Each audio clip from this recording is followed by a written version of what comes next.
Okay. Hello. Yes, Huh. you may start. Yeah. Am I audible? Everything is fine? Yes, fine, madam. Okay. So let me start with this is the second session. Hello, good afternoon to you all. So this is our second session. So it is on the regression techniques. So before we start with regression techniques, uh, what we will be discussing first is what is a bivariate relationship. So whenever there are two variables, how one can define the relationship between these two variables, and then we go for the regression. Uh, so let me start with what is called as the bivariate relationship. So bivariate in relationship, the name itself, it suggests because it is bi, it will be the relationship between two variables. Say for example, income and expenditure, demand and supply, sales and profit, cost and number produced, efforts and results. So these will be typically the two variables which are related to each other. Now, whenever we want to study the bivariate data, the relationships can be studied by using two, three techniques. So the first technique is we can have the scatter diagram or scatter plot. What is a scatter plot? A picture to explore the relationship in bivariate data. So the secondly is the coefficient of correlation, which measures the strength of relationship or the degree of relationship between the two variables. And regression comes for prediction. So it is predicting one variable from the other. So let us see what is first the correlation. Now correlation exists between two variables when they are related to each other in some or the other way. The relationship can be of any type. It can be a positive relationship, it can be negative relationship, and so on. Say for example, when one increases, the other also increases, or when one increases, the other may decrease. So depending upon the increase or the decrease, we are going to define the relationship. Before we start with the relationship or regression techniques, let us see some assumptions which we are going to have. So what are the assumptions? The first assumption is the sample of pair data XY will be a random sample. So in statistics, you know that whatever the sample we are going to take is the random sample from any case study or any example. The second assumption is the pair of X and Y data will be normally distributed. Why normally distributed? Because there are a couple of statistical formulae which are going to be used of, and hence we have to make this assumption. After this assumption, let us see what is the definition. So typically what is a scatter plot? It is a graph in which the paired XY sample data are plotted with the horizontal x-axis and a vertical y-axis. Each individual pair XY is plotted as a single point. So typically the scatter diagram or the pair data, say for example, the restaurant bills versus the tips paid. If I plot the graph, typically it is going to be shown like this. So it will be the plot of points. Okay. So as I said, if one increases, if X increases, Y will also increase. Okay. So here typically X is increasing, along with that Y is increasing. Then it is a positive relationship. But there are certain other points which are not going to show this. So now this will be a strong positive correlation. That is, all the data points are going to follow a certain kind of similar relationship. And a perfect positive means all the data points will be having the same kind of relationship. So that's why this is called as the positive correlation, where X increases, then Y also increases. Similarly, we have the negative correlation. Now in negative correlation, as X increases, Y is going to decrease. Like for example, here X is increasing. Initially X was here, and then now slowly X has increased. But then because of X increases, the Y is going to decrease. So here it is called as the negative relationship. But all the points, data points are not going to follow this. That's why the strong negative means all the data points are going to have this kind of relationship, that at X increases, Y is going to decrease. And this is a perfect negative relationship. Now, typically, when we see the graph on the left hand side, you will see that there is no correlation. because it is just a scatter of points. So that's why we say that there is no correlation. So given two variables, if there is no correlation at all, then they are called as no correlation. And sometimes what happens, the correlation can be non-linear. Non-linear means not necessarily it will be a line which is going to fit into the scatter of the plot. So here we will see that a parabolic curve or a quadratic curve is going to fit in. And we know that the parabolic curve is not a linear curve or linear. So that's why it is called as a non-linear correlation. So let us see some examples to make a certain points clear. So here I have given the example that I want to see the ratings of the internet sites. So time spent versus the internet pages viewed. So here we will see that if I collect the data of internet sites and the time spent, then the correlation is 0.9634. Oh, so what is the meaning of that? That it is a very positive correlation since R is close to 1. Then if it is a straight line, so if I am able to draw a straight line going from here to here, then it is going to be called as a linear relationship. And besides that, as the number of pages per persons are going to increase, then the minutes per person are going to also increase. So that's why it is called as a positive or increasing correlation. Let us see another example. Audio is not there. Hello. Hello, Pallavi madam. Hello. Hello. Hello. Is it visible? I think audio is not. Yes. It is now audible. Okay. Okay. Okay. Now, secondly, what is the example? The merger deals. Now, here it is the example I have taken from dollar versus the deals. So, for the merger and acquisition by investment bankers, we can see that there are 244 deals worth 756 billion dollars by Goldman Sachs company. So here you will see that what is the relation? R is 0.419.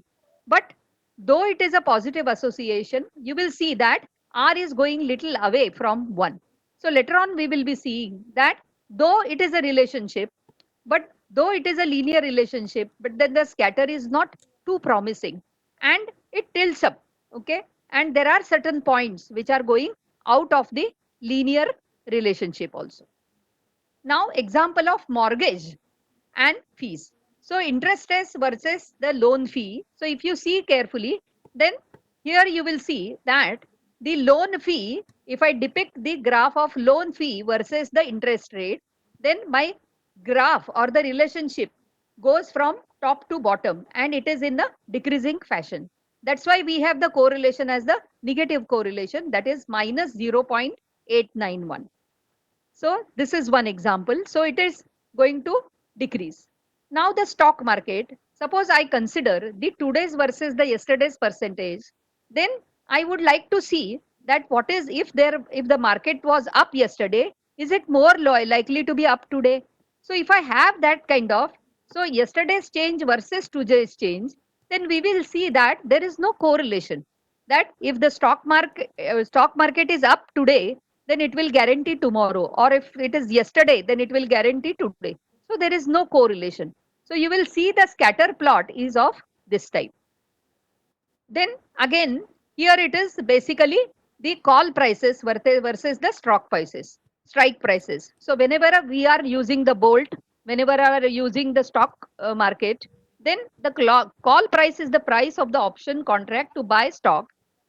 Then what it will be at the strike price. So if I have the graph of strike price versus the call prices, then we will see that it is a negative relationship. So it is the graph tilts from top to bottom. So again the correlation is negative. Similarly, the output versus the temperature. So it is a typical industrial process where it is showing the relationship. So here, though it is showing a typical relationship, it is not line, because you will see that you will be able to fit in the curve. So though it is a correlation, and the correlation, it may suggest that it is no relationship, that is R is equal to minus 0.015. So it is showing almost no correlationship. But when we try to use another technique or the next possible techniques, then we will see that though it is going away from the linear relationship, there is a relationship of the parabolic or the quadratic type, and hence it is called as a non-linear correlation. Then the last example is the telecommunication, that is the circuit miles versus the investment. So for telecommunication firms, a relationship with unequal variability. So here you will see that the investments which are made and the circuits for miles, then here you will see this. And if I consider the log of investments versus the log of miles, it is showing me more positive correlation. So the variability is stabilized. So this is one kind of technique, that instead of just taking the investments or the variables directly, sometimes it is also called, it is also taken as its log. Okay. So if x and y are two variables, then we can take the graph of log x versus log y in order to improve the relationship. So this is again one example, price versus coupon investment. So here typically the investment can again vary. So my intention of showing these two slides, that it is possible to vary for the relationship. So there can be, so suppose if you are going to take up for some ordinary bonds, then the relationship shown is the almost nearing to 1. But if I am going to take for all sort of bonds, then it is going to be 0.950. So then it is cost per number produced and so on. So here you will see that it is basically the relationship is there, but then the negative relationship. And uh, in another graph, if I plot the graph, here it is showing me the positive correlationship. So depending upon our data, the relationship between the variables is going to change. So here it is again salary versus expenditure. It is taken for the 6 persons. So here you will see you have to take two tables, two columns. X is your experience, Y is your salary. So again you are going to take the relationship like this. So now let us see, we have understood that what is the correlation. So linear correlation can be measured. The strength of the relationship between an X variable and Y variable is measured by the linear correlation. If it is not going to be linear, then it is going to be non-linear. Now, the letter R represents the linear correlation coefficient. Sometimes it is also called as the Pearson's correlation coefficient. And it gives you the degree of the relationship between the two variables. Now, we know that when in statistics, we are taking the data of the universe.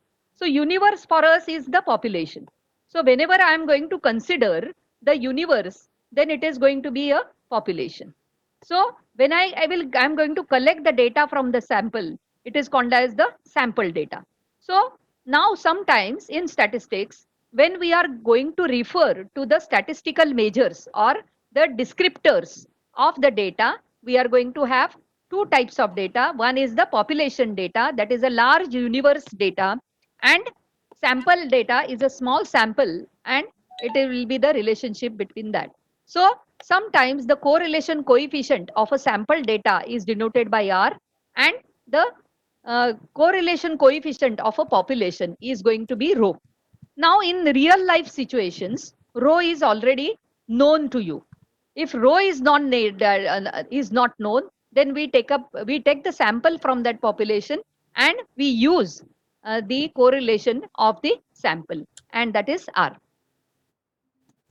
Now, when it comes to the linear correlation coefficient, it lies between -1 and +1. Just now we have seen from various examples that generally it fluctuates between -1 to 0 and 0 to 1. If it is R is equal to 0, then there is absolutely no correlation. If it lies between 0 and -1, then it is called as the negative relationship. So if it is -1, then it is perfect negative correlation, linear correlation. If it is minus 0.5, then it will be the medium or not strongly or medium negative relationship. Similarly, between 0 and 1, it will be the positive, and if it is +1, then it is called as the perfect positive correlation. Now there are certain properties of the correlation coefficient. It lies between -1 and +1. Now the value of R does not change if all the values of either variable are converted to a different scale. Why I am referring this? Yesterday we have seen if we are standardizing the data or if we are normalizing the data, then what happens? Our scale of the variables, it changes. So here the advantage of using correlation is whenever even if you have scaled the data for these different scaling, then the correlation is not going to change. You can interchange x and y and the values of r will not be changed. So sometimes what happens when we are new to studying regression or correlation techniques, we don't know which variable x to take and which variable y to take. So there is always a confusion whenever I address to my students. It was realized that they have always the confusion. Agar मैं x, if I take x, what will happen? If I take that x, what will happen? So here correlation remains unaltered even if you interchange the columns x and y.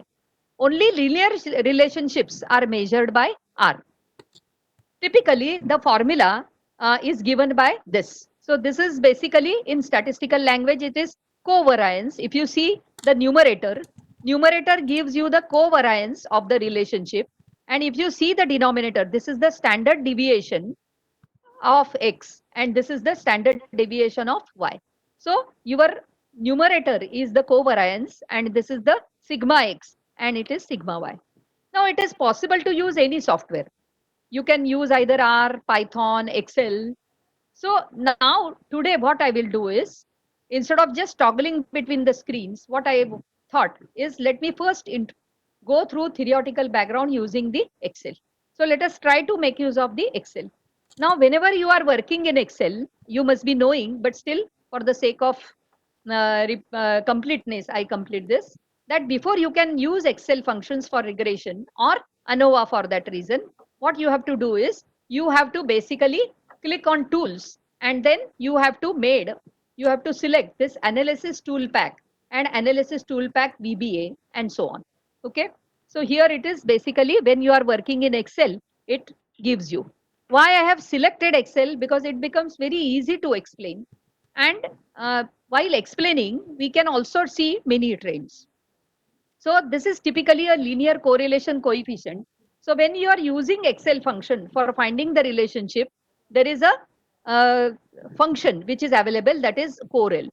So this will be your array 1 gives you the x variables and array 2 gives you the y variables. So here it is basically you will be writing the data.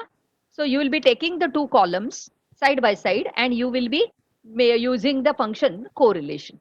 So once you do that, it automatically gives you the correlation. Suppose I have taken an example that here it is basically one boat club is there and the number of boats and the number of deaths they have given. So here typically when we have to select these two columns and then you can find out the relationship. So here please observe the relationship correlation coefficient gives you a 0.921523. Now, if you want to interpret, so here it is basically, if the absolute value of R exceeds the value in the table A, okay, conclude that there is a significant linear correlation. Otherwise, there is not sufficient evidence to support the conclusion or significant relation. Or use the hypothesis testing method described in this section to confirm whether correlation or relationship between X and Y is significant. So here basically what happens is this is some n value is there. Okay. So how to take? I am taking you to further because basically it will be the hypothesis testing which you will be interested in knowing more, because correlation everybody knows, but then how you will test the hypothesis. So if I am considering the technique of regression or a technique of correlation to study some industry process or to study some random processes or to study some production house processes and so on, then how am I going to do it? So here basically when you are using the hypothesis testing, there are two levels of confidence or significance it is. One is called as alpha is equal to 0.05 and alpha is equal to 0.01. What is the meaning of that? Alpha is equal to 0.01 means my level of significance of the data or whatever the correlation I am going to get is basically 1%. That means what? My confidence is 99%. Confidence and significance are complementary to each other. So always confidence plus significance gives you 1. So 1% of significance means it is going to give you 99% of confidence. Exactly in the same manner, 5% of significance is going to give you 95%.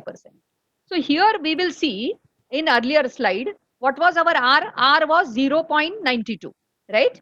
Here our R was 0.92.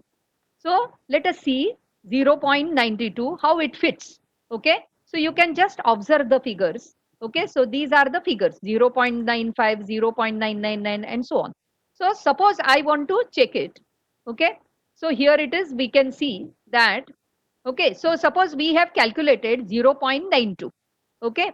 And suppose using alpha is equal to 5% level of significance, n is equal to 10. So if I see, go to the table again, then what it is for n is equal to 10, it is what? It is 0.632. So how to make a decision using correlation? So for example, we have calculated 0.92. So at 5% level of significance, what was the standard level of significance, standard value? It was given 0.632. Okay. So now what we are going to see, that whatever the correlation calculated by me, 0.922 is greater than 0.7632. So what is the meaning of that? Using this, we can say that the relationship between the number of boats and the number of deaths is statistically significant. So this is how one has to conclude. Now the all these table which is shown on the table values, these are the ready-made tables and they are easily available on the net as well as any statistical book if you can take. Then at the back of the statistical book, it is okay. I will explain the confidence level again. See here, whenever we are studying the confidence level or whatever it is. Now suppose I have taken these two variables where there, this was my data.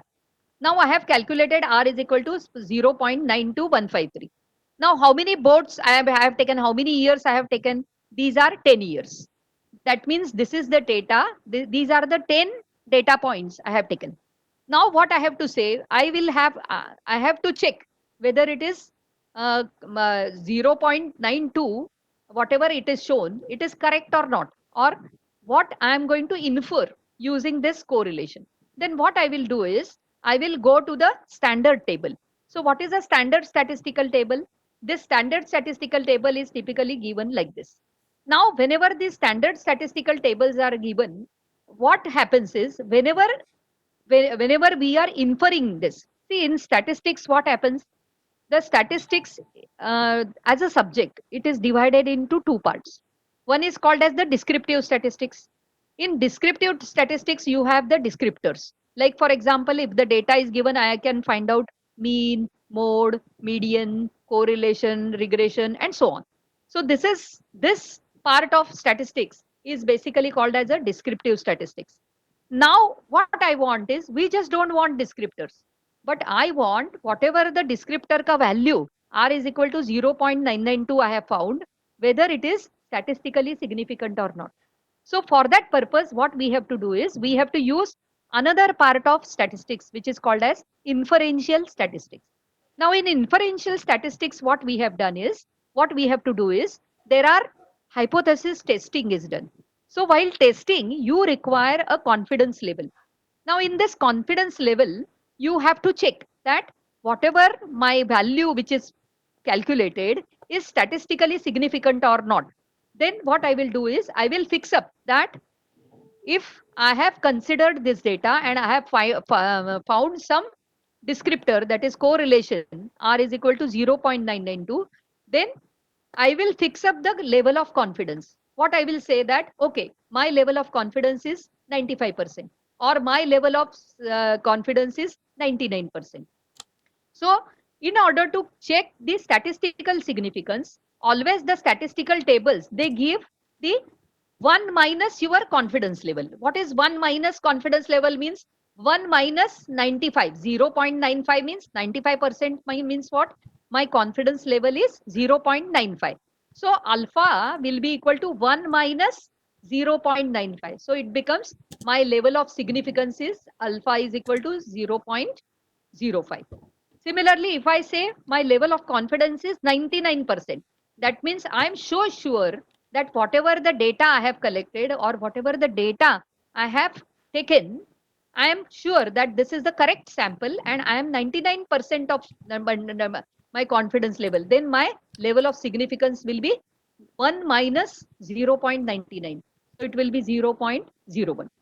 So here what happens once you fix up your, this is pre-decided, your level of confidence and the level of, yes, yes. This is what the significance of how our computations are reliable or how your computations are near to reality.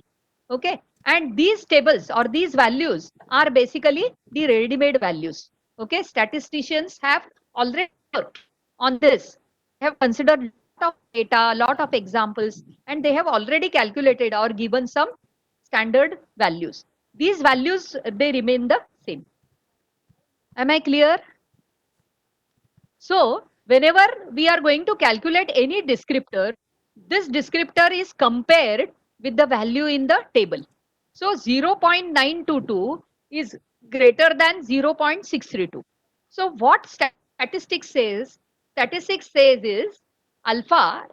Okay. See here at 5% level, see using an alpha is equal to 0.5 means the table which I have given, this is 5% significance level. Using an alpha is equal to 0.505 means it is 5% level of significance. That means my confidence level is 95%. So now at my 5% level of significance, what shows me my calculated value becomes greater than the significant value. So what is 0. This is the table value. So if your calculated value, computed value is greater than the table value, then what is the inference which is being drawn?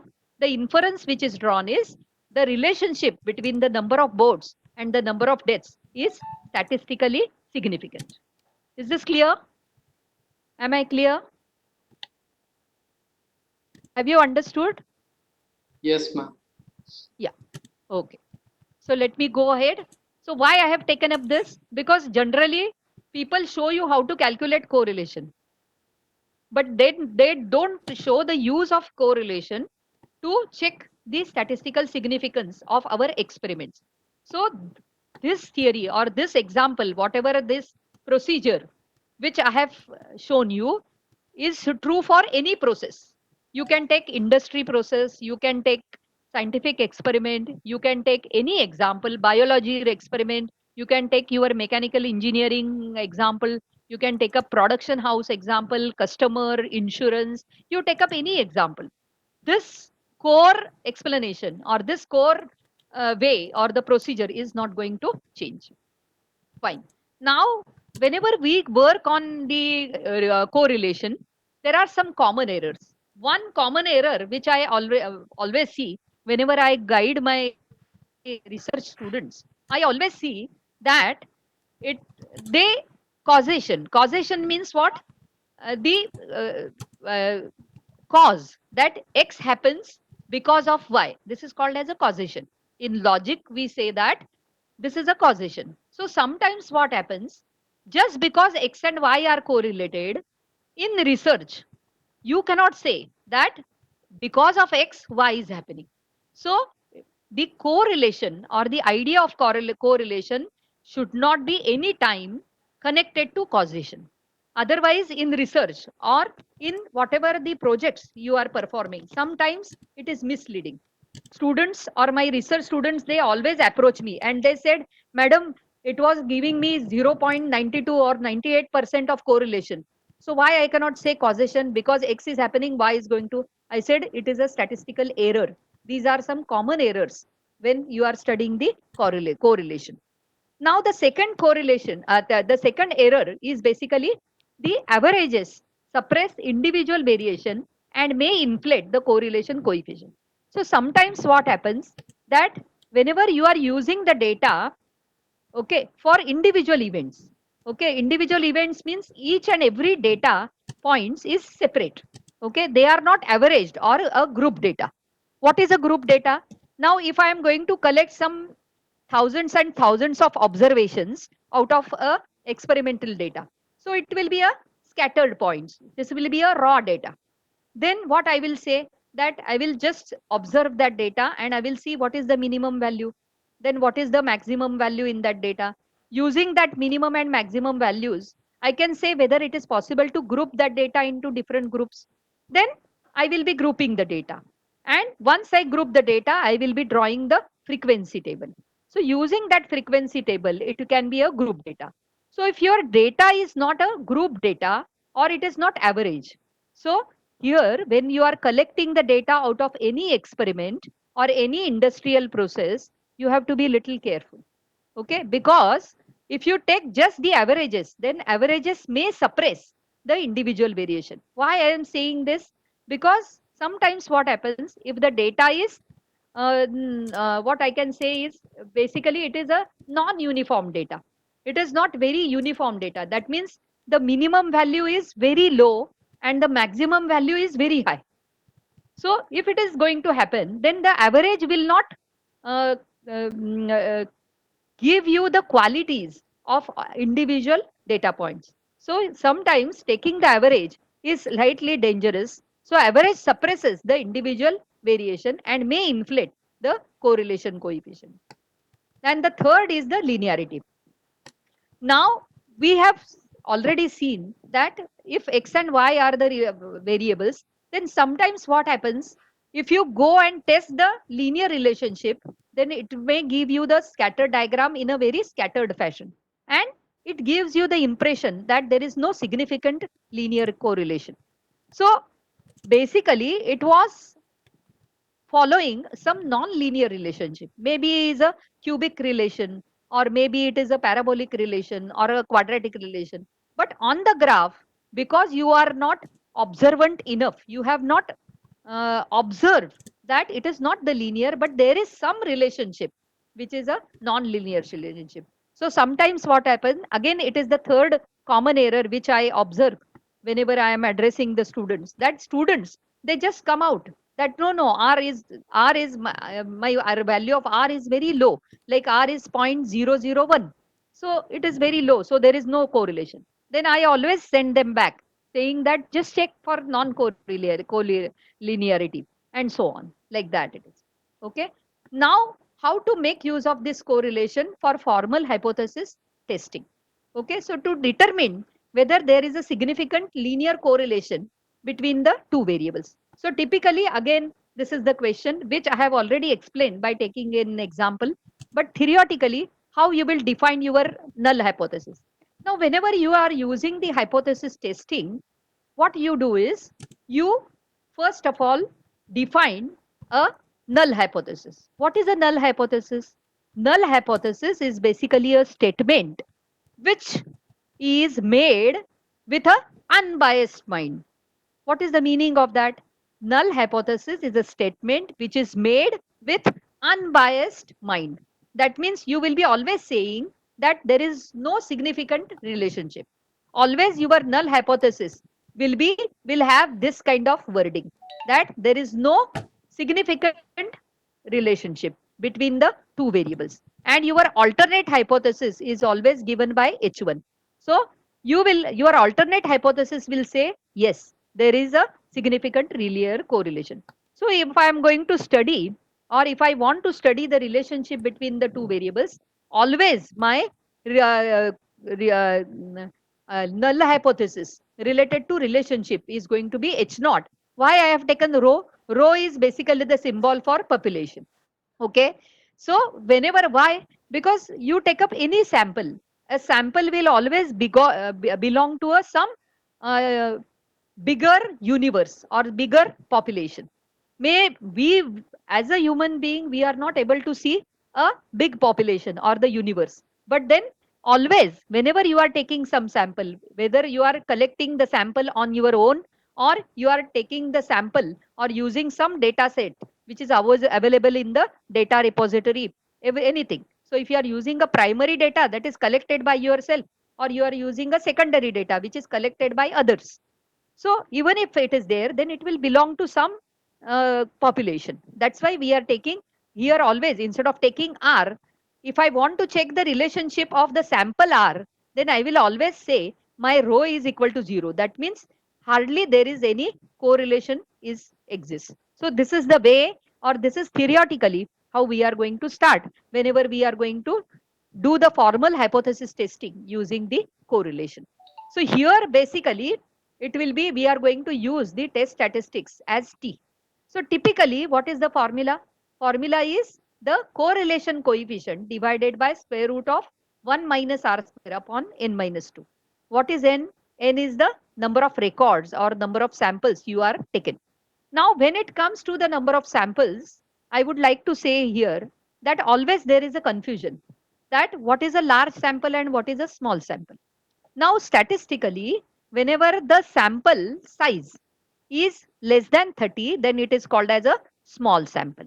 And whenever the size is greater than or equal to 30, then it is called as a large sample. So what happens is, whenever there are large samples, so again there is a confusion that under which test or test statistics I should study this data. Okay. So here it is basically either you will take your test statistics. Generally, because we are human beings, our sample size are small samples.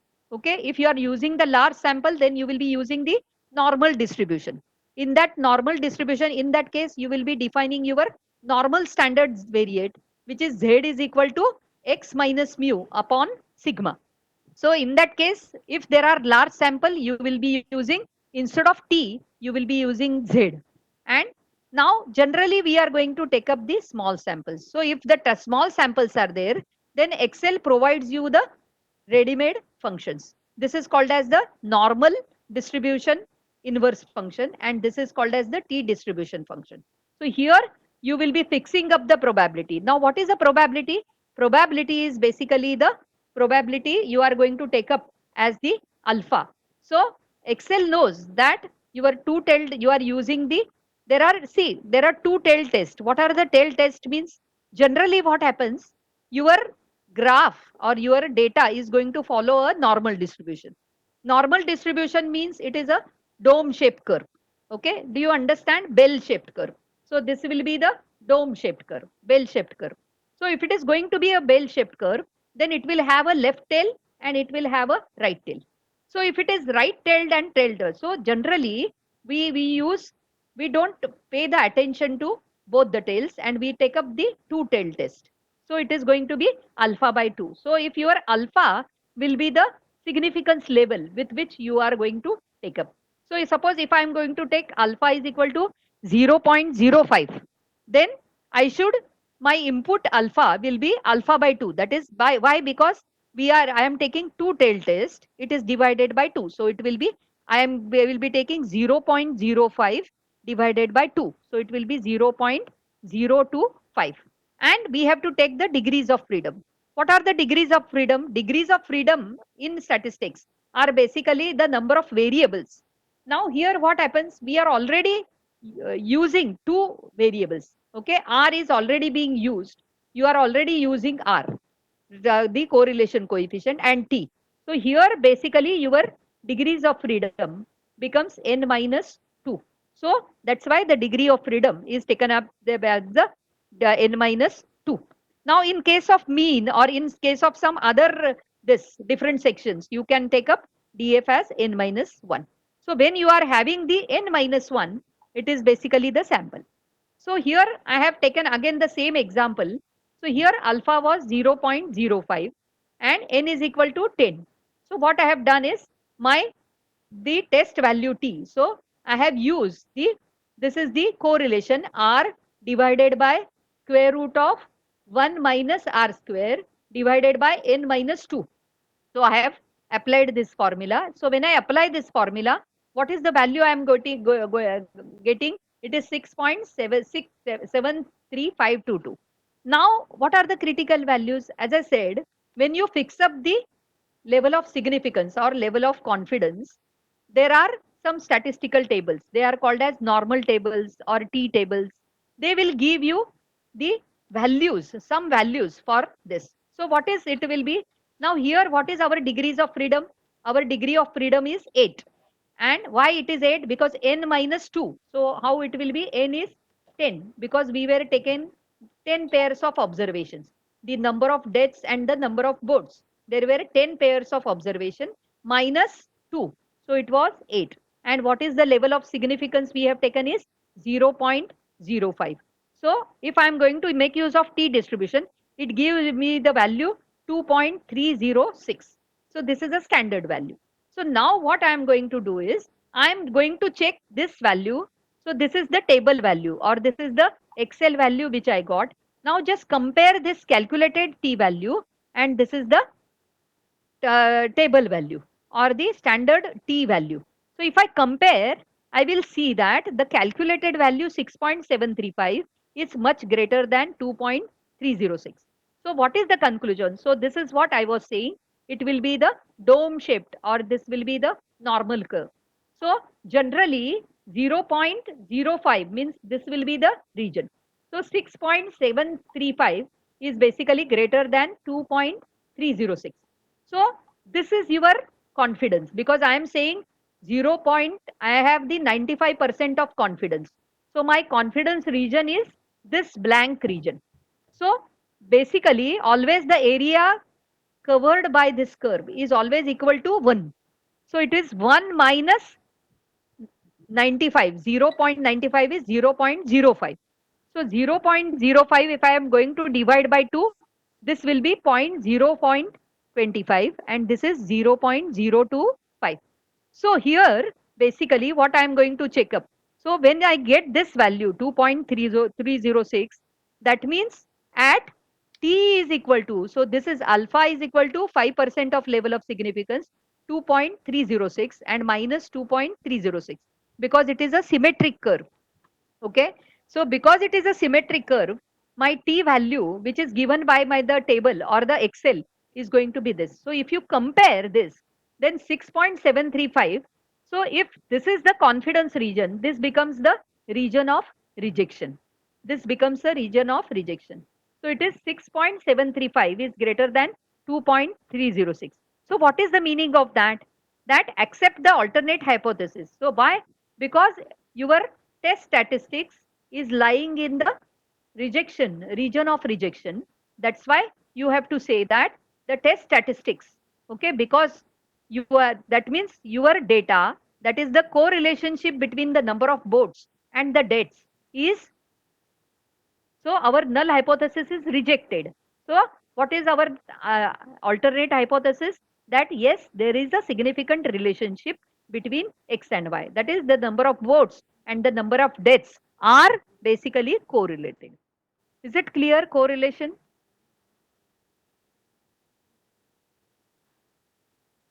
Yes, region of rejection and the significance is same. Correct. Your confidence plus rejection is going to give you 1. Statistically or theoretically, area under this curve is going to be 1. So basically area under the curve is nothing but the probability of your experiment. So what is the probability of your experiment?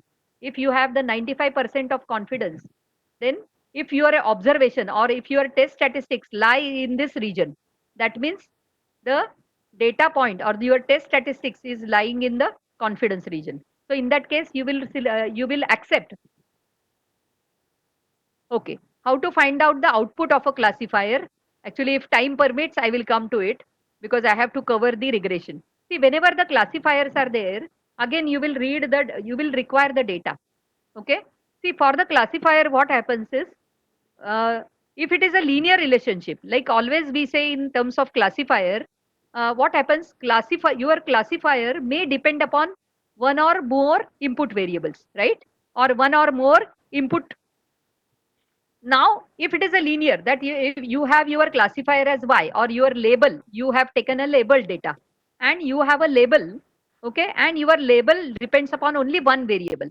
That means you are studying only the correlation between the variable, your classifier or your label and whatever the input variable is there. Okay.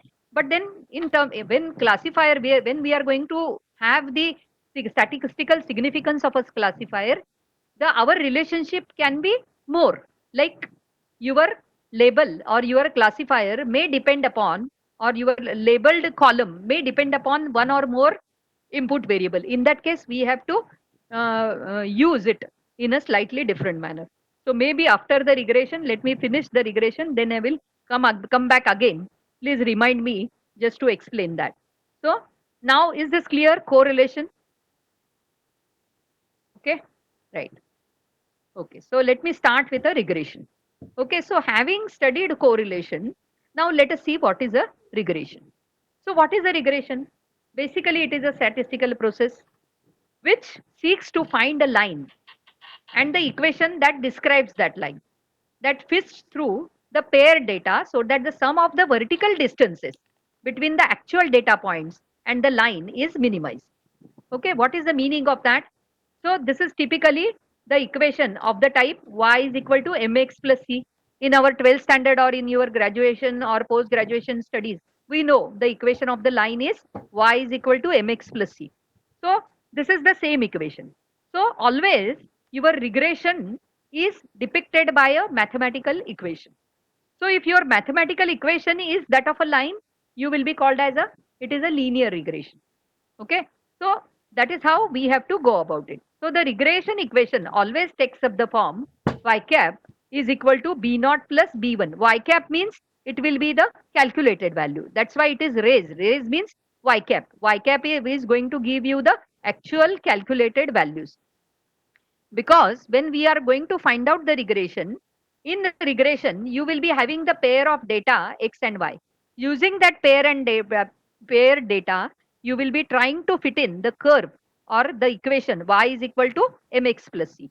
So in this case, we have taken m is equal to b1 and our c is equal to b naught. And why we are taking y cap? Just to differentiate that your actual y values and these will be the calculated values after fitting the equation, mathematical equation.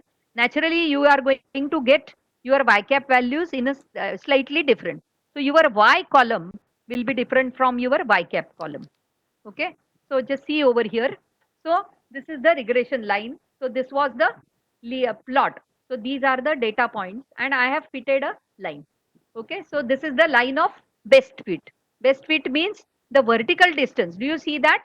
The vertical distance, okay, is minimizing. The vertical distance between your line and the points is minimized. Okay. So the sum of the vertical distance. So here it is basically, it is this. Okay. Do you see that? The sum of the vertical distances between each data point and the regression line is minimized. So here it is totally negligible. Here it is slightly smaller and so on. So that is how it will be. So this point can be later on treated as an outlier because it is the square distance. Okay, it is going to, because this distance is slightly larger. So it is going to give you it is going to bother you. So sometimes what happens when we are handling the data, we have to see the outliers. Okay. So generally in research or in application at application level, what we always see is a good data analyst will always see the data very carefully and immediately he will summarize the data. So summarizing the data means we will see that what is the minimum point, what is the maximum point, what is the average of the data, then what is the outlier, are there any observations which are going slightly. So always, instead of directly applying your correlation or your algorithms on the data, you try to observe the data. I will suggest that whenever you are handling the data, you try to first summarize the data. Your R or Excel. So that is, sometimes it is also called as a 5-point summary. So 5-point summary is used if you want to check the data, that your mean is proper, your maximum, whether mean and maximum are equally nearer to your average value or your mean value and so on. So that is how it is being checked. So this is just a note of caution. Whenever you are handling the data, you have to be little careful.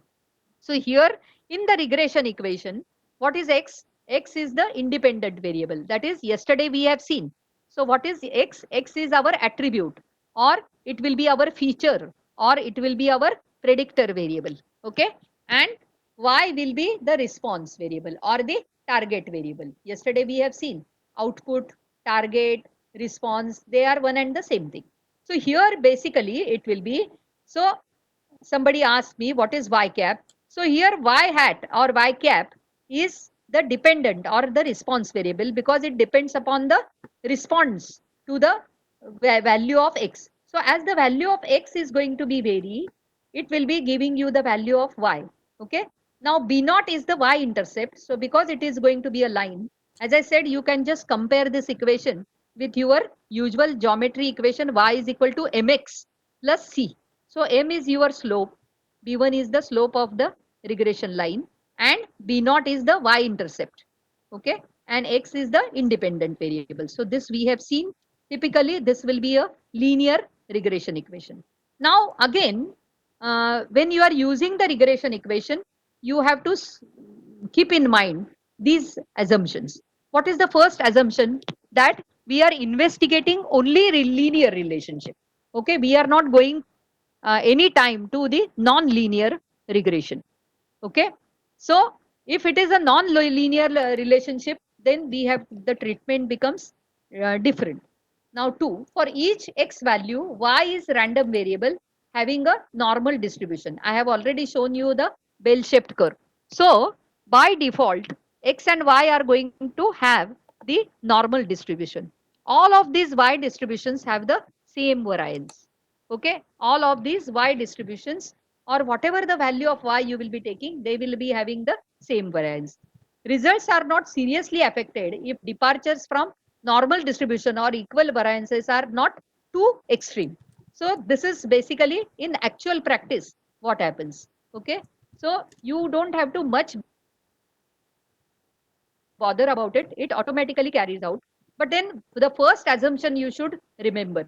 Okay, many times or many students, researchers, they come to me and say that they are basically the data following non-linear relationship and they are applying the formulae of linear regression. Okay, now the rounding rule. Round the y-intercept b naught and the slope to 3 significant digits. So sometimes again this is very vital.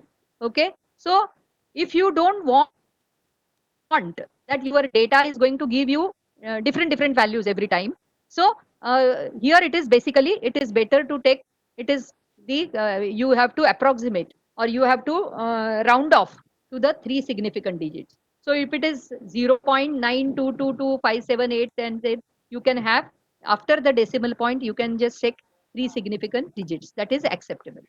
Okay, now when you are going to follow the regression, what you will be doing? So in practice, okay, so here it is how to go about it, that uh, we have already checked the linear correlation, how to find out. So basically you are roughly getting the idea whether there is a correlation or not. So if there is not a significant linear relationship between x and y, then don't use regression. So this is a common mistake which I always see, that they do the entire research, everything and so on, and they don't check in the beginning itself that whether the data which is being taken up by, they are going to follow the significant linear relationship. And without checking this, they go. And this is the reason why actually I have gone earlier for the linear correlation. So here, if there is no significant linear correlation, don't go for regression. If there is a significant linear correlation between x and y, then the best predicted y value, that is y cap, is found by putting the x value into the regression equation and calculating y. Okay, so always this predicted value, y value, is denoted by y cap. Okay, now when you are using the regression, doing the regression using Excel, then again you need these 3 tools: data analysis and regression. So to run any media file or in any statistical or Excel file, okay, click or double click on the picture of the Excel worksheet and then you can do it. So I am just showing you how to do the regression using the Excel. So when you will click on the regression tab, it will show you this kind of relationship. Okay, so you will see the input Y range, input X range. Then there will be labels, there will be confidence level, then constant is 0, something, and so on. Then there is an output range, then and so on. So these are the residuals and so on. So I am coming one by one. Okay.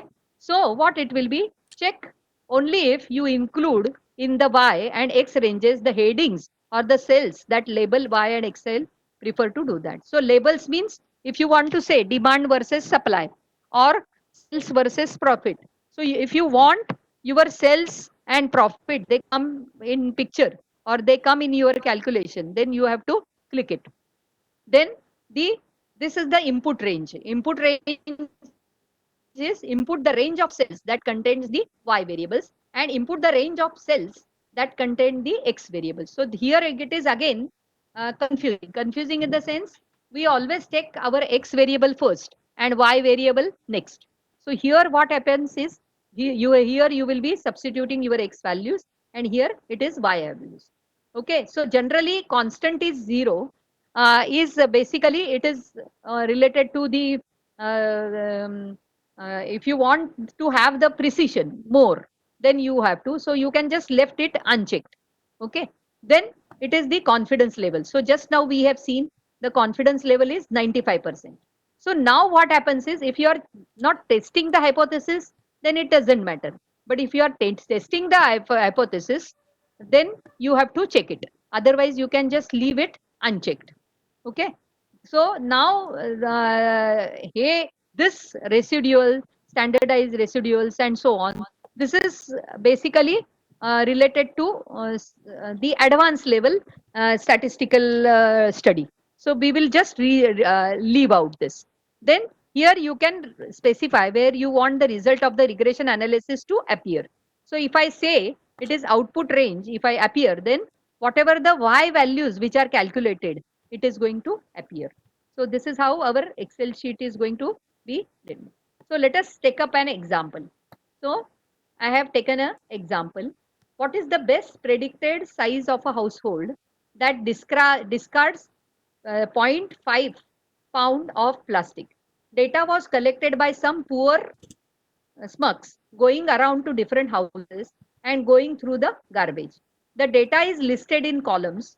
Always list the data in columns, not in rows when using Excel. So X represents the pounds of plastics thrown out and Y represents the number of people in that household. Notice that Y variable, that is the number of household, is what we are trying to predict. And X variable is the plastic which is being thrown by people, is what we used to try to predict the Y. So here what it will be, this is the amount of plastic. See, we are in a corona days, so I have taken this example. So because of corona, no kachre wala is coming, garbage wala, so we are throwing our plastic like anything because there is nobody to pick up our garbage. So the first is this is basically the garbage which is thrown, okay, and this is the number of households. So basically, two households are 27% of the time they are going to throw the garbage. So determine whether or not there is a significant relationship between X and Y. If there is not a significant relationship, then we cannot go use regression. If there is a significant relationship between X and Y, then we have to proceed for the regression. So what we have calculated is, first we have calculated the correlation. So what is the correlation coefficient? 0.84236. That means there is a positive correlation. So this data we can go for the regression. So let us proceed to the regression. Now regression is basically I am taking 0.05. Okay. So here basically there are how many household? Okay. So these are also okay. So some 9-10 households are being taken and that is how we are going to proceed. So here it is basically there are 8 households are there. Okay. So we can see that from 2 to 9. So there are 8 households are there. So your n is equal to 8. So if I am going to have the regression example for the hypothesis testing, how it is going to work. So here it is basically what is our test statistics we have considered. So what is the conclusion? The test statistics is greater than the critical value. So we conclude that yes, there is a significant linear relationship is there, and hence we have to proceed for the regression analysis. So let us proceed to the regression analysis. So now when we are going to have the regression analysis, we have the data. So we will be using the regression box. So what is the best predicted size of a household that discards the plastic of the size 0.50 pound? Okay, so by specifying an output range, we can have, okay, so this is the output range. We know generally, okay, so here it will be the from 1 to 9. Okay, so here it is, we are going to have from 1 to 9, and labels we have checked. Labels we have checked, so it is going to show me plastic and household. Okay, so and this is the confidence level is 95%. Okay, so if you want, you can just check this also. Okay, so when I check this, then it is going to show me this kind of relationship. Okay, so generally if you are using R software, okay, Python, in Python also, or R also, or Excel also, you will be getting similar kind of output. So for if you are doing the regression analysis for the first time, at least it happened with me when I was a student, when I applied R language or Python language, and I got this kind of output. I was totally misled, that I was not able to understand what is this coming. Because what happens is, whatever the software written by people, they have written for the global purpose. Okay, so it gives you the unwanted information also. So what we used to do is, so we were totally, as a new student, I was not knowing what to do with this. So I just sat and studied that what to do with this. So if you are just checking the regression, then you should not be bothered about this, whatever it is going to come. Okay, if you are going beyond regression, then you have to stick that. If you are going towards ANOVA, that is analysis of variance, okay, then you have to observe these observations. Okay, so before you get too excited about this output, let us cross off information which are not required. So this you will not require. Degree of freedom, it is not required. This you will not. So you will not mislead it. You won't be misled by the unwanted information given by, because there is a drawback of this statistical softwares. They give you lot of unwanted information. So that is what my observation. I must have used Excel Miner, Excel. I must have used Veka. I must have used any the relationship. Okay. So basically, it is. I mean, we are totally go away. And if somebody asks, then we don't understand these kind of figures. So as a newcomer or as a serious data analyst, you just try to strike off what you don't want. So what you do is you just strike off all the information. What matters to you is what is this R square, what is adjusted, what is standard error, observations.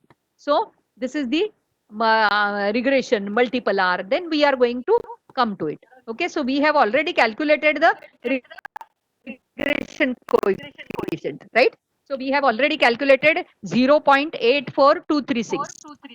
So what was 0.84236? Because it is being approximated. It is being rounded off to 0.84236. So this is what it will be. So our concentration is on this. And now we are going to see this. So from here, how to extract the regression equation. That is what I will now tell you. Okay. So our concentration should be on these two figures, multiple R and R square. So multiple R has no importance by itself. It is the square of this value, that is R square, that is important. So here it is R square. Basically what happens in statistics, or when we are moving from correlation to regression, what is important for us is the coefficient of determination. And what is the coefficient of determination? Coefficient of determination is the square of your correlation. Okay, so that's why your R square. Okay, so coefficient of determination is R square. So whenever you are moving from correlation to regression, you are more interested in knowing what is the coefficient of determination. So coefficient of determination is 0.7095. Okay. So here it is basically and represents the amount of the variance in y that is explained by x. So you can say that this value shows how accurate or effective our regression equation is this. So in this case, our regression equation is 71% accurate or effective in predicting y. So if I approximate, if I round off this, then I get 0.71. So what it shows me? It shows me that it is 71% accurate or effective in predicting y given some values of x. Now let us come to the this part. So this was the y-intercept. What was y-intercept? In our case, this was b naught and this is b1. So what is our b naught? B naught is intercept, y-intercept. And what is the coefficient of x?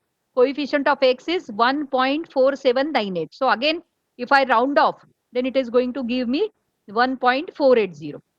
Is this clear? Have you understood? Shall I go ahead? Yes, ma'am. Okay. Yeah. Yeah. So here it is. Basically, we are going to go, right? So here it is. So whenever some output is there, okay, whenever you are performing any regression analysis using any software, as I said, all the statistical softwares, they suffer by this drawback. They give too much of unwanted information. Okay. So, but then we have to extract that information which are of our importance or our relevance. Okay. So here also it is going to be there. Okay. So this is important for us and this is important for us. Now let us come to this at the latter part. Fine. So now what is going to be? It will be, so if I am performing ANOVA, right? So if I am going to perform ANOVA, then adjusted R square is the same as R square, except that it is adjusted for sample size. When the sample size is n is small, this value will be quite a bit below the unadjusted R square value. So here it is basically the R square. Okay. So the adjusted R square, it will be just below if your R is there. So in earlier side, what was this? This was R square and this is adjusted R square. So generally to get a more accurate results, they adjust your value of R square. So this is basically statistical utility which allows us to take care of if the sample size is very small. Like for example, if I am performing some experiment with industry, then I am not going to get more than 30 industries, right? I will be getting only 10, 20, 25 industries only. Or if I am performing some scientific experiment, I am not going to perform is 50 times, 100 times. Naturally, I will be performing only 10 times, 20 times and so on. So naturally, my sample size is going to be below 30. So generally to take care of this, what they do is instead of taking R, they take it as the adjusted R. So this is what the adjusted value of R. And below that, what is standard error? Now, what is a standard error? Standard error is an estimate how far off your y predicted value using the regression equation. That means what? You have already x and y ka column is already there. Now you will have a regression equation. Using that regression equation, you will be having all those values of y cap. So the difference between the given y and the calculated value of y cap, what is the error is there? Then it is called as the standard error. So standard error is basically the error between the calculated and the estimated, or the given value and the estimated or the predicted value. Okay. Now if you are performing the observation is for simply n. Now what happens if you are going one step ahead? Okay. I don't know whether we will be able to, but this is instead of just covering regression, I thought I will include the prelude and next, that using regression what you can do. So if you go towards ANOVA, then here we simply see that Excel determines the appropriate degrees of freedom. Okay. So here basically what your residual giving you 6. So here in this example, see, this is, you can verify. Our sample size was 8. 8 minus 2. So 8 minus 2 is n minus 2. So it is degrees of freedom is 6. So it is going to give you the residual value. All these SS value, F statistics, significance F, this is going to come little later. Okay. So this is how it will be done. Fine. So these were the unwanted values, but still as a teacher or as a faculty member or as a researcher, I must know, though I am discarding any information, what information I am discarding, I must know. And it is for this reason I have included this slide. Okay. Now what is SS? SS requires some explanation. Okay. So we will be having the next couple of slides. Now what is F? The significance F shows the alpha level. What was our alpha? 0.05. That separates the regression equation between being statistically significant and not significant. So if this value is less than our alpha value, then the regression equation is statistically significant. So here what happens? Your S value is what? 13.866. So it is much, much higher than our 0.05. So what is the meaning of that? Conversely, if this value is greater than our 0.05, then the regression equation is not statistically significant. So in this case, since significance F, okay, so here it is, sorry, significance F is much less than, I'm sorry, I have gone to S. So our significance F is F, capital F. So your 0.0086 is much less than 0.005. That means what? Your equation, regression equation is statistically significant, right? So now this, you may remember the F test from the section on the hypothesis testing. So you can, in hypothesis testing or in when we are doing ANOVA, we have to find out the F test. So here basically it gives you F test. Okay. So for the time being, we will keep this F test aside. But then have you realized? So this number is also of our importance. So this is going to give us the confirmation that whatever the regression equation we have found is statistically significant or not. So if whatever the level of significance, if this is much less than, so if your significance F is less than 0.05, then it is going to be this. Okay, so that is what it will be statistically significant. Okay, I'm sorry. Okay. Okay, I have covered this. Okay, fine. So now what is this SS? SS is the sum of the squares. Okay, so for the time being, for the regression, you need not know this. But what is this SS? This is calculated by first finding the vertical distance between the regression line and the mean Y value, that is Y bar, at each data point. Next, those individual differences are squared and then all added together to form the sum of the square.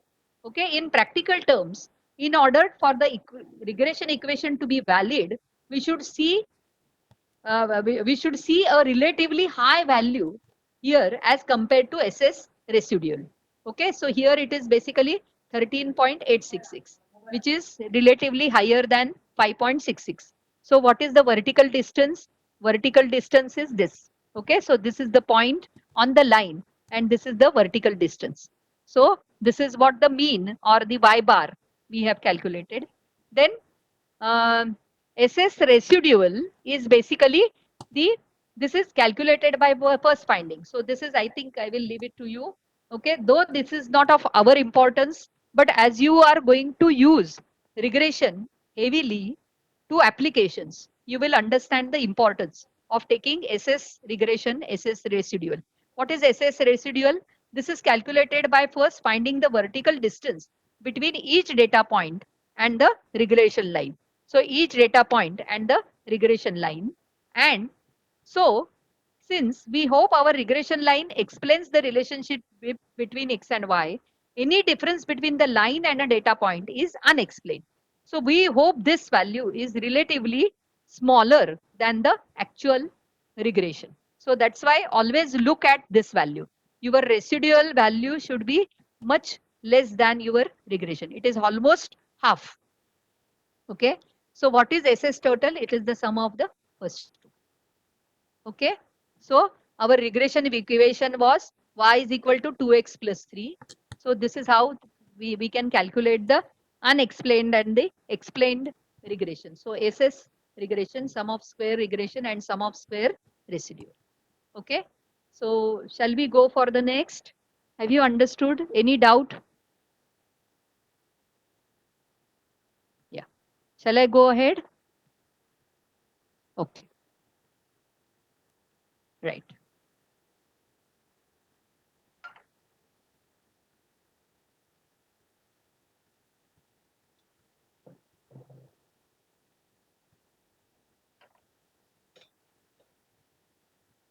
Okay. So let us go for the multiple regression. So far we have seen the linear regression or we have seen the bivariate relationship. Now there can be more variables. So generally in our engineering processes or in our any biological processes or experimental data, always we have our label or our classifier depends upon two or more independent outputs or two or more attributes. So multiple regression is a process for defining a linear relationship between a dependent variable y and two or more independent variables x1, x2 and so on up to xk. So typically the linear equation looks like this. So instead of taking y is equal to mx plus c, we take up the equation of the hyperplane. So normally equation of the hyperplane looks like this. So it will be y cap is equal to b1 x1, b2 x2, bk xk. Okay, so b naught. So this will be again intercept. And these are the coefficients. b1, b2 and bk are the coefficients associated with the x values. Okay, fine. More x variable is not necessarily better. Okay, so don't think that if you are doing some experiment by taking more attributes, rather in our dimensionality reduction, we have seen the lesser the number of variables, we are going to have more accurate results. So remember that R square is a measure of how effective our regression equation is. Therefore, if adding an X variable does not appreciably increase the R square value, then don't add it. Okay. So this is the way you can check it. Okay. So it will be very interesting. Rather, I always do it that by adding a variable, if my R square value is not going to end, this is one way of checking the whether my attribute is a performing attribute or not. So whether it is really contributing to classify the data or whether it is really contributing to the determine the label and so on. So if I want to check theoretically or if you want to basically analytically if I am going to have. So generally what happens? Generally we directly apply the R or Python or Excel miner or whatever it is and just find out the data. But we seldom analyze that whatever the output. So in my opinion, if you understand the output of your one single program, whether you are doing it by R or Excel, then you don't have to bother anytime. So immediately, whenever the output is there, you will have the visual check that my R square is so and so, my adjusted R square is this, my regression is by residual is this, and so on. So immediately you can train your eyes that way. So use those X variables, the fewest possible that give you the biggest R value or the R adjusted value. So we want efficiency. So few variables that provide a big R square is the best. So that is how you can have. So this is one way of checking the which are the dimensions or which are the attributes which are of more important to us. So in a way, this is connected to our dimensionality reduction. Okay. So how to do using multiple regression using Excel. So this is typically the correlation matrix. Okay. We have to see. So step one is construct a correlation matrix to see which X variable have the strongest relationship with Y variable. Okay. So use the Excel function. I have already said that. Okay. So you can take up any Excel file and so on. I have taken some sort of Excel file. Okay, so now let me explain. So typically your correlation box looks like this. You will be checking as usual the correlation, and so on. So construct a correlation matrix to see which X variable have the strongest relationship. Okay, so here basically these were the input variables which you have taken: weight, age, head length, head width, neck length, and chest. Okay, so typically this is the variable. This is the example where you are taking more than two variables. Okay, ideally we want to pick those few X variables that have the strongest correlation. Okay, and we know correlation lies between -1 and +1. Okay, but we also want the X variables to not be highly correlated with each other. So the addition of an X variable that is strongly correlated with any X variables already in a multiple regression equation will not do much to increase the R square or adjusted R square that we have already said. So on the other hand, adding an X variable that is strongly correlated with the Y variable but not with any X variable already in the regression. So here what this is a correlation matrix. So the correlation between weight and weight is 1. Then correlation between age and weight, what is it is 0.814. Then the correlation between head length and weight is 0.884 and so on. So typically this is the correlation matrix. Okay. So this is here you will see that your neck and weight, they have the strongest positive correlation. Similarly, neck and age. Then here also 0.96. So you just observe, or 0.919. Okay, length and head length. They are most strongly correlated. So you can just see these figures which are strongly correlated. Okay. So this is how one can use the correlation theory first and then go towards the multiple regression. Fine. So choosing which X variable to include in a multiple regression problem is often a subjective decision. Okay. Because I suggest you try whichever variable you think will work the best. For this example, I am going to choose neck size as my X variable. Okay. And to predict Y, that is the weight. Okay. So because this is neck and there is a strongest correlation. So now I am going to apply the regression on neck and weight.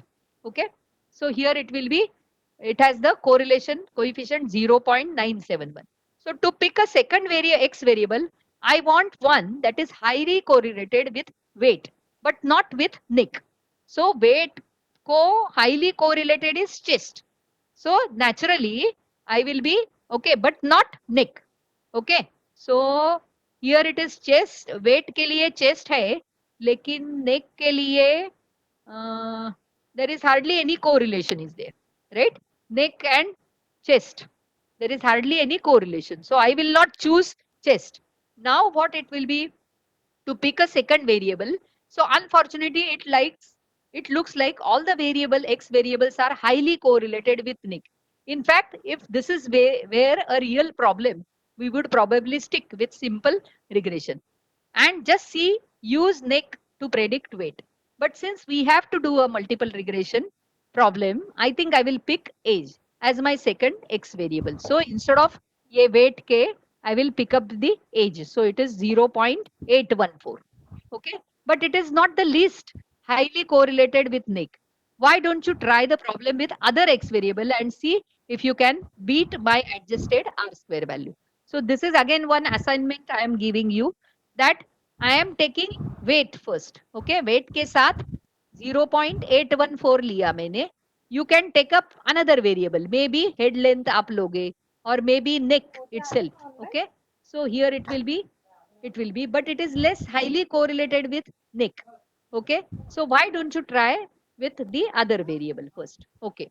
Now the multiple regression starts. So for multiple, have you understood this correlation matrix? Have you understood this correlation matrix? Yes, ma'am. Yeah. Yeah. So this is how you have observed the data. So what we have done is we have selected weight, age, and we have selected, right, 814, and this is the neck. Okay. So now let us, for multiple regression, we use the same tools. Okay. Y range is still simply the range of the cells that contains the Y variables. Okay. So here it is weight and the neck. Okay. So what it will be? It will be, you will be selecting. So your column is A and column is B. So here it is $A, $2 from, so A is equal to 2 to 10. So it will be 2 to 10. It is going to take up the value and input my X variable is neck. Okay. So I have taken X variable. So the X range is the range of cells that contain all the X variables we want to include in the regression model. Make sure that the X variables are in adjacent columns. Okay. Sometimes what happens, if you are not very expert with handling the Excel data, then you may make mistakes. So generally, whatever the input variable you are selecting, you take your input variable to your output variable adjacent to it. Okay. So I now what I would like to do is I like to include the column headings or the labels. So I check the labels. Okay. So when you do this, the output also includes the labels, making it a lot easier to interpret. Okay. Everything else will be same as that of simple regression. Okay.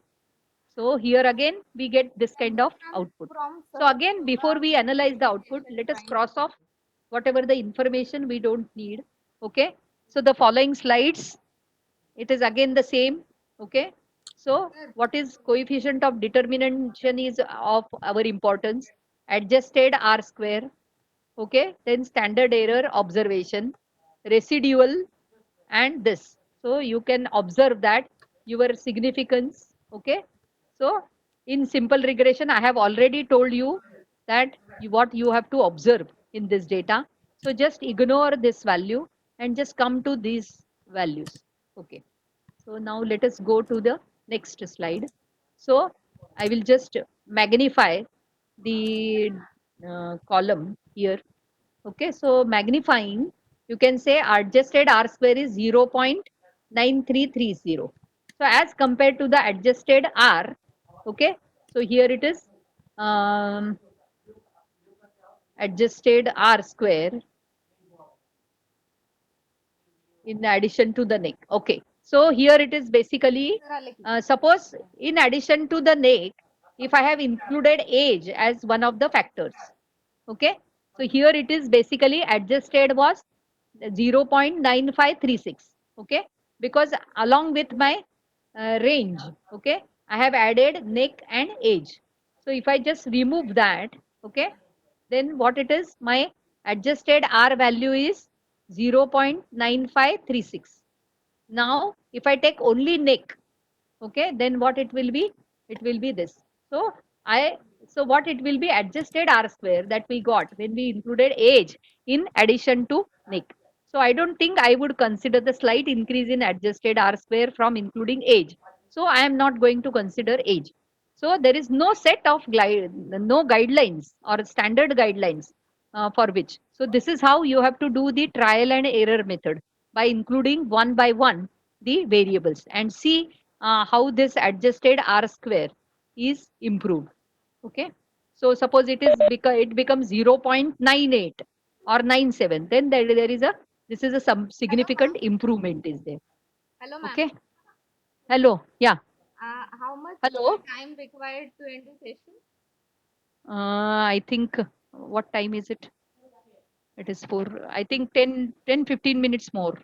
Ma'am, take 10 minutes because next Okay. session you have put on Sahaj Yoga, so that people have Okay. to join. Right. Yeah. Almost I will be. Yes. Yeah, Okay. and Take 10 minutes. we join our team is joined from Sahaj Yoga. Okay. No, sure. Because yoga is must for your body. So I will just go faster, little faster. Okay. So you can just observe this. Okay. So the same slides I will be giving. I have written down all the main points on the box itself. So this is how it will be. Okay. So here it is the coefficient of determination. As I said, R square. It is being improved. Okay. So the weights. Okay. So this is the neck and age we have included. Okay. And this is the neck and the age coefficients we are going to take up. Okay. So they are the same. So you have to observe the data. So please go through this data carefully. Okay. So here it is basically the T statistics and P value. So I will take 1 minute on that. So the info to help you understand regression. So Excel calculates the test statistics for each of the X variable. Okay. So ignore the T stat for intercept, and the next column is P value. Now what is this P value? Is the important one because it provides the test value, test result of this test statistics as compared to the critical value. The critical values are not shown, but we don't need to see them because the P value effectively tells us whether this test statistics is inside of or outside the critical value. Okay, so this is going to give you. So I have written down the explanation. The P value tells us whether the X variable is statistically significant in the regression equation. So if the P value is less than 0.05, that is the level of significance, then X variable is a significant contributor in the regression equation. If the P value is greater than alpha, then X variable does not contribute significantly. And that is how you can predict that adding the age X variable into the equation was not a good idea, since H does not significantly help us predict a Beer's weight in our regression equation. So like that, in our real life examples also, you can do it. So basically, why at all linear correlation and regression is there? Because we have to model the data. Modeling the data means you are trying to fit in some kind of model into the data. So here it is basically the next slide.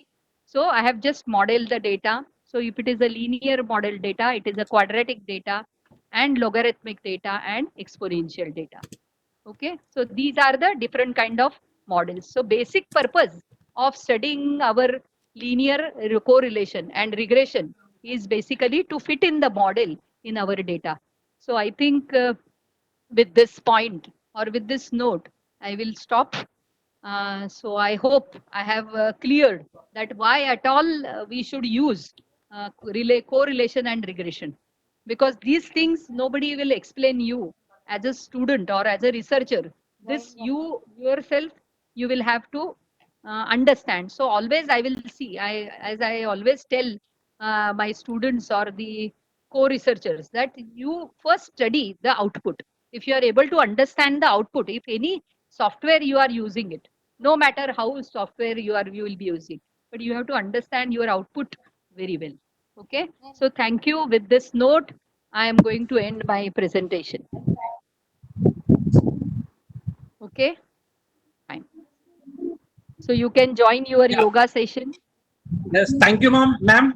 It was really very interesting session. We enjoyed your session a lot.